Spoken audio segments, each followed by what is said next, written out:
I mean, obviously it's not impromptu because you know what the assignment is. You've had time to prepare and do research and do outlines and everything like that. So it's extemporaneous, which basically means that, again, you have had time to prepare, you have practiced and rehearsed, and that you have various notes and keywords and everything like that on your note cards. That's pretty much it.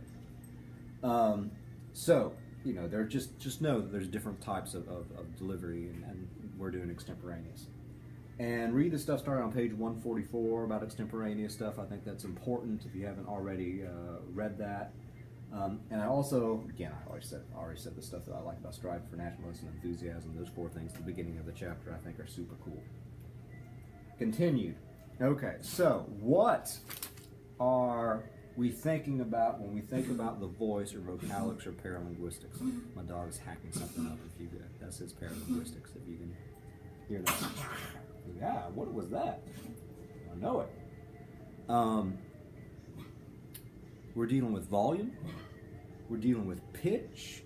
We're dealing with rate. We're dealing with pauses. We're dealing with a general overall degree of vocal variety. We're also dealing with pronunciation, articulation, dialect, all of that type of stuff. So this is chapter 18, and the checklist on page 148. What are you barking at, boy? Is very, very good practice check for vocal effectiveness. As you practice, does your voice project authority?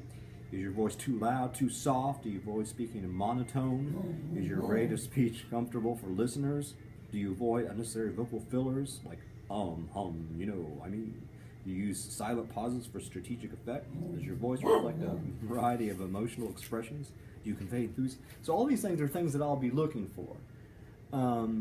But basically, you know, you wanted to be strategic about it as well. What, Finn? What do you see?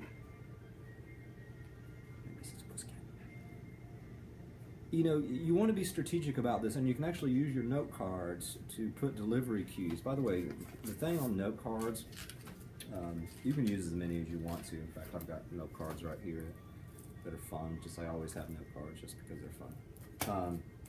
But in any case, where do they talk about note cards? They talk about note cards in your book. But there's lots of different things that you can do. Where in the heck is it? Organizing, outline the speech, 112, sampling, preparing a speaking outline. So examples of delivery cues on page 120, tips for using note cards or sheets of paper on 121. So that stuff could be very, very helpful. And there's actually an example of keyword outline. But you want to think strategically. What about pitch? Should I strategically have a higher pitch or lower pitch? High. High. And do that strategically. Stop in the name of love. So all that stuff, intonation. Speaking rate. You want to adjust your speaking rate. You don't want to speak too quickly, but you don't want to speak too slowly, like the porch. You want it to be just right. But sometimes you can do it strategically, because if you're speaking faster, it makes things seem more exciting. And you can slow down and go deeper to emphasize certain things. This is important. If you do not remember anything at all from this lecture, remember that if you really want to emphasize a point, slow down, speak lower, and say, this is important. This will be on the examination, though we don't have any examinations. Strategic pauses, sometimes between points or between the introduction you move or you know, have a quote. That's an excellent quote, isn't it? Strategic pauses, avoid those meaningless vocal fillers. At the end of the day, you want to, sometimes we're not terribly strategic about everything. We don't think through every little, you know, I want it to be pitch high here, low here, fast here, slow here, you know, loud here, soft here. But we do want to have vocal variety. So what we don't want to try to do is to have monotone voice. So if you have a monotone voice, try to liven it up a little bit. And by the way, this is not you when you're speaking. It's you, but it's your public speaking rhetorical you. You're on stage performing.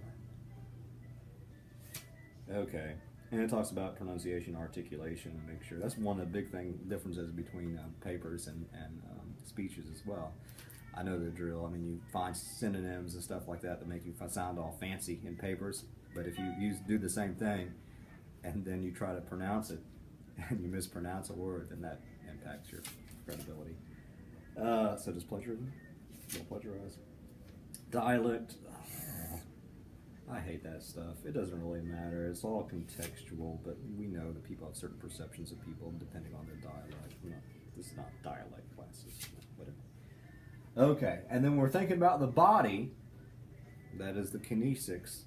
We're thinking about things like facial expressions. I got here, even personal appearance, what you wear. You don't have to dress up tomorrow. Wear whatever you want to wear. General body movement, gestures, eye contact. And eye contact is a lot about emotion. A lot of the emotions come through your eyes. And so it talks about animating facial expressions. I love that checklist on page 151. And by the way, this is all chapter 19. Maintain eye contact. Do that scanning. Look around the audience. Use gestures that feel natural. I like the idea of nonverbal immediacy, creating immediacy, sort of a sense of closeness between you and the audience through your delivery. Dress appropriately, but it's up to you. Yeah. Power, look, whatever. Obviously, you want to practice delivery, focus on the message, plan ahead, blah, blah, blah. Practice 5 times. Many expert speakers recommend practicing your speech about 5 times in its final form. Given that few speeches are no longer than 20 minutes, and most are shorter, this represents a maximum of 2 hours of practice time. Time certainly spent well. Okay. And remember that rhetoric is queen of liberal arts. Let's play some cards.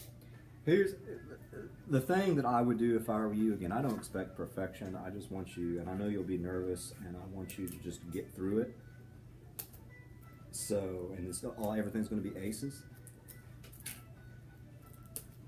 I can't get this damn thing open.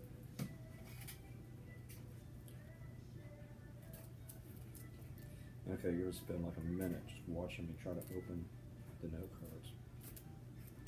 Okay, the point that I wanted to try to make here is that to help yourself as you are practicing and everything like that, I'm not going to write on these, but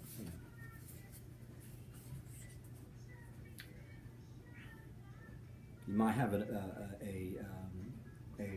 note card for your introduction, and you might want to write everything down in the introduction. That's cool with me. Keyword for each main point. One of the things that Jill said in class the other day is use different color pens for different parts of the speech. That's awesome. You want to make sure your sources are in there, so you remember to cite your sources. But also, delivery cues. You can say, slow down, pause, speak quicker, louder, or something like that to remind you to have vocal variety. That might be something that you want to do. So have fun with your cards, practice. I look forward to the speeches. That's pretty much all I had to say about delivery. And have a wonderful rest. Oh, I promised Finn, didn't I? Hey, Finn. I promised you would be part of the lecture. Finnegan is going to give a speech. Come on, Finn. Come here. Let's give a speech. Do you want to give a speech about... There you go. The globe? I love globes. How about a monkey? You want to give a speech about a monkey?